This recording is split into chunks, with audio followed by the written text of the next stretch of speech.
It's always a good idea to have a transparent version of your logo because you never know what type of background your logo will be placed on, and you don't want a white box around your logo if it's unintentional.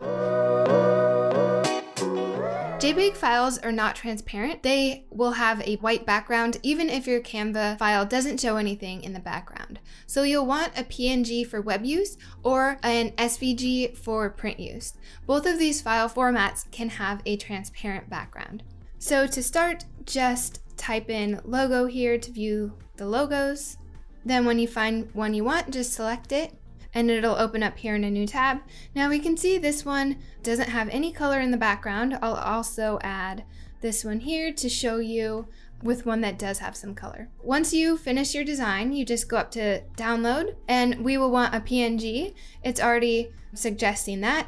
And then we'll want to click transparent background. You'll see here by this icon, this is only available in Canva Pro accounts. So if you haven't upgraded to a Canva Pro account, you'll need to do that to get a transparent logo. So now we are going to hit download and it's going to download both of our files. I'm also going to download them without selecting transparency so you can see the difference. And now PNG is a file format you want to use for on the web. If you were using this artwork for printing, you'll want to use a different format. For here, we're just going to go with an SVG. So that is a vector graphic, meaning it will scale up to any size without getting pixelated. That's why this file format is best for printing. So we'll just hit download, make sure transparent background is selected.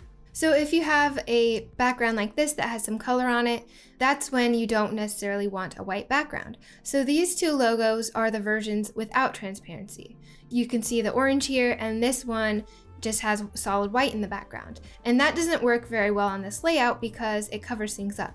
You can, if you wanted to, go in and crop closer to the artwork, but typically you'll find that it's just easier and looks better to just have no color in the background. So these are the two transparent versions of our logo.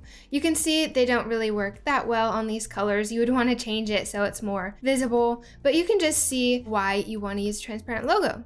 So that's really how you do it. You can do the same thing with the SVG files. You can upload those to Canva as well and use those in your design or just send them straight off to your printer. If you found this video helpful, hit the like button, subscribe, and hit the bell. Thanks for watching, and I'll talk to you again soon.